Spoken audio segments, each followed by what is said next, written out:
Bonjour les élèves STE et bienvenue sur cette vidéo dans laquelle on va faire la correction de l'exercice numéro 2 concernant la caractéristique mécanique d'un moteur asynchrone triphasé. Donc, dans cet exercice, vous avez la caractéristique mécanique d'un moteur asynchrone triphasé.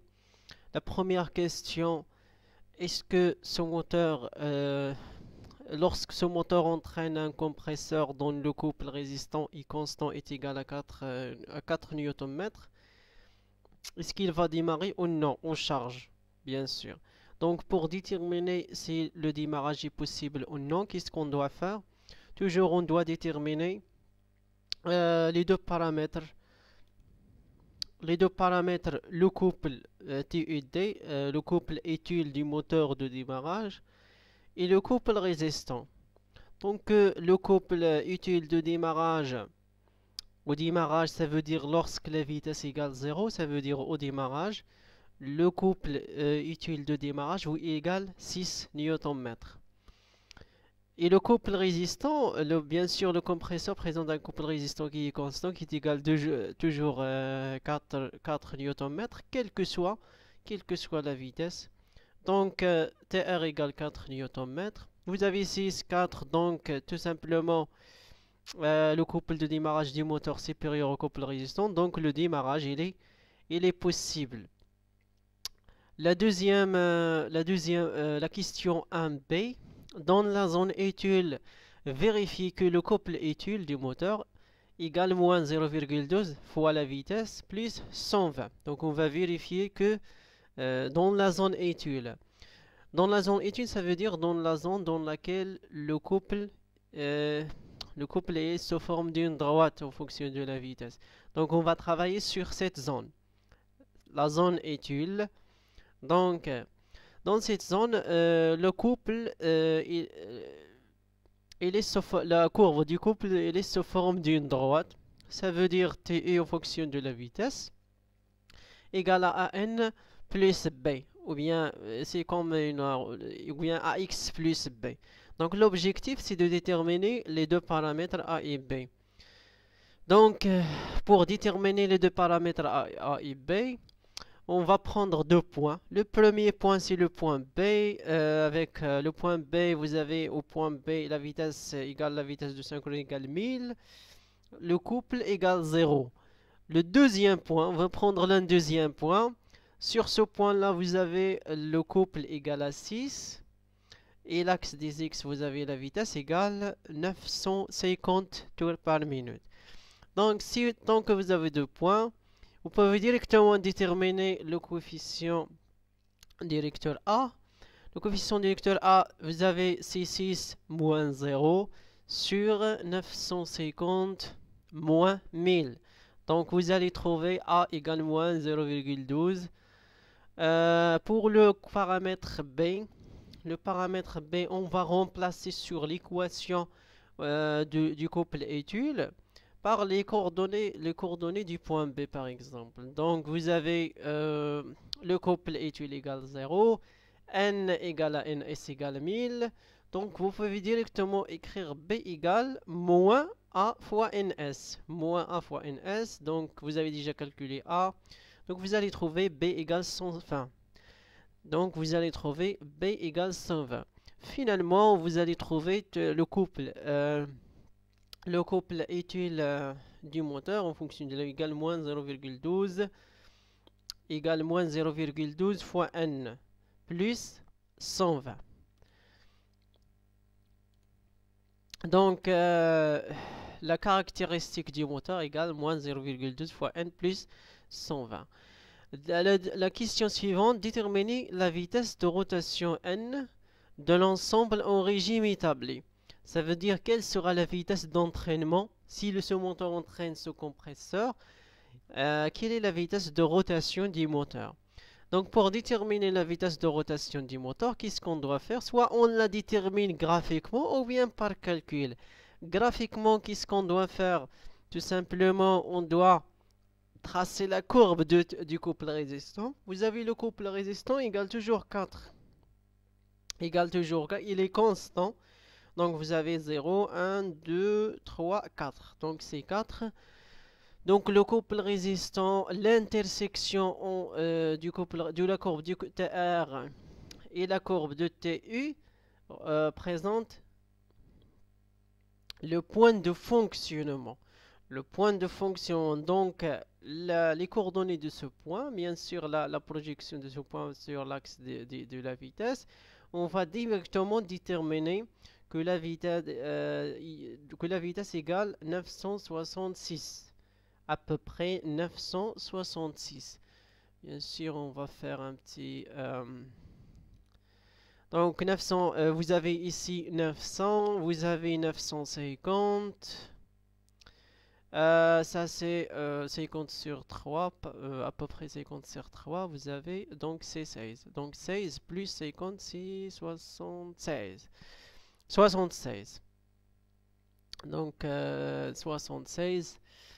Ou bien on peut la déterminer par calcul. Comment, bien sûr, donc on sait que le couple est égal, la quotient du couple moins 0,12 plus n fois plus 120. Et le couple résistant il est constant, égal 4 Nm. Donc, au point de fonctionnement, on a toujours, ça c'est l'intersection entre on a le couple résistant égal, le couple étude égale le couple résistant à ce point. Donc, je remplace le couple résistant, le utile par son expression, le couple résistant par 4. Donc, vous allez trouver facilement que la vitesse égale 967 tours par minute en utilisant la méthode par calcul. Donc la vitesse d'entraînement de compresseur, de rotation du moteur, c'est 967 tours par minute. La question suivante, calculer la puissance transmise au compresseur par le moteur. Donc, à ce point de fonctionnement, le couple étude égale le couple résistant. Donc, la puissance utile qui va être délivrée au compresseur par le moteur, donc, égale à TU fois oméga. TU égale TR à ce point de fonctionnement. Donc, vous allez trouver directement N. Donc, oméga égale 2Pn sur 60. 2Pn sur 60. Donc, parce que oméga en radian par seconde, N en tours par minute. Je dois calculer oméga en radian par seconde. Donc vous allez trouver la puissance utile délivrée au compresseur, c'est 405 watts. La deuxième question, on va changer la charge. Maintenant, ce moteur est maintenant utilisé pour entraîner une pompe au lieu de compresseur.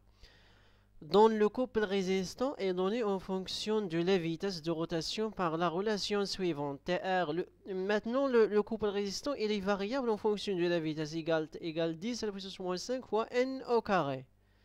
Donc cette fois-ci le couple résistant n'est pas constant, il varie en fonction de la vitesse. Il est directement proportionnel au carré de la vitesse. Avec TR en Nm et la vitesse en tours par minute. Représenté sur le graphique précédent la courbe de TR. Donc pour représenter la courbe de TR, vous avez l'équation. Donc qu'est-ce que je dois faire? Je dois prendre quelques valeurs de n et trouver la valeur de TR. Donc ici vous avez pour tracer TR dans ce cas, sachant que TR égale 10 à la puissance moins 5 fois n au carré. Donc pour chaque valeur de n, quelques valeurs, je dois prendre quelques valeurs. Par exemple 0, c'est n égale 0, le couple TR égale 0. Donc il va passer sur point d'origine, on va prendre plusieurs valeurs. Donc on va trouver pour chaque valeur de n, la valeur de TR. Après avoir rempli ce tableau, qu'est-ce qu'on doit faire? On doit tracer les points correspondant à chaque point ici. Donc, Et après, je trace la courbe de TR. Après avoir tracé la courbe du couple résistant, qu'est-ce que je dois faire? Je dois déterminer le point de fonctionnement. Le point de fonctionnement peut tout simplement pour déterminer la vitesse. C'est ça l'objectif. L'objectif ici, c'est de déterminer la vitesse, la valeur de la vitesse. Donc, la vitesse, le point d'intersection, la vitesse est ici égale 930 tours par minute. On va faire un petit zoom ici. Donc, vous avez 900, 910, 920, 940, 930, 940, 950. Donc, ça, c'est 930 tours par minute. La vitesse d'entraînement de la pompe. Donc, on peut déterminer la valeur de la vitesse en utilisant la méthode mathématique.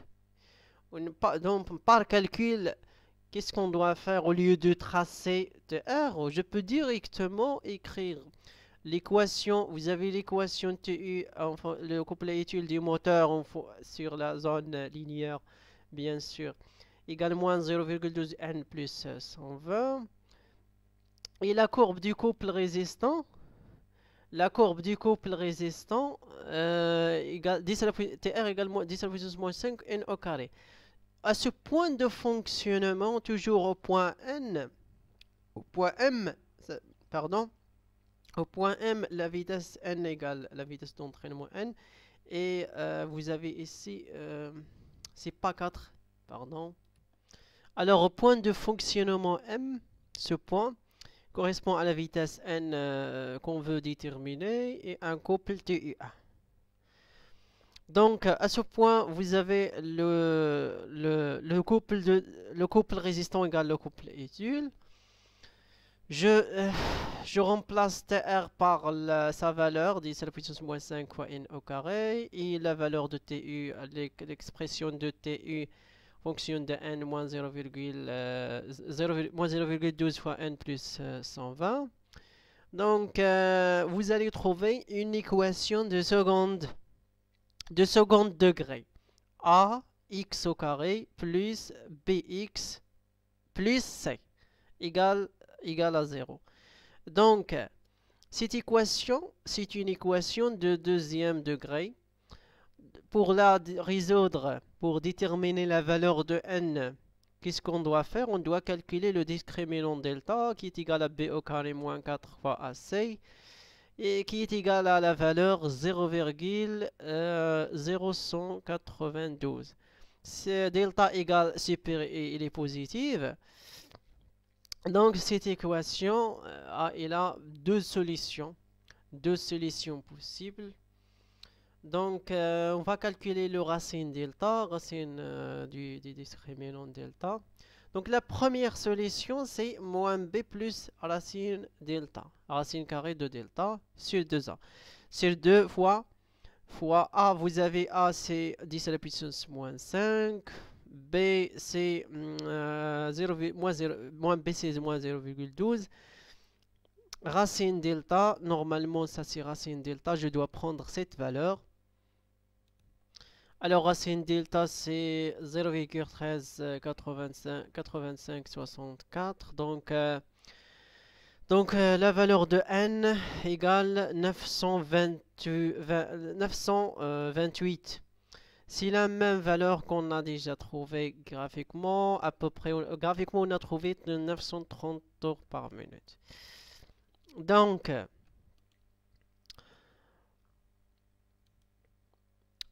graphiquement, on a trouvé 930 tours par minute. Donc, on peut utiliser soit la méthode par calcul, soit la méthode mathématique ou bien la méthode graphique. Donc, on peut directement utiliser, donc on va trouver directement la valeur de la vitesse d'entraînement de la pompe. C'est 928 tours par minute. Et voilà tout ce qui concerne cet exercice. Merci pour votre attention et à la prochaine vidéo, Inch'Allah.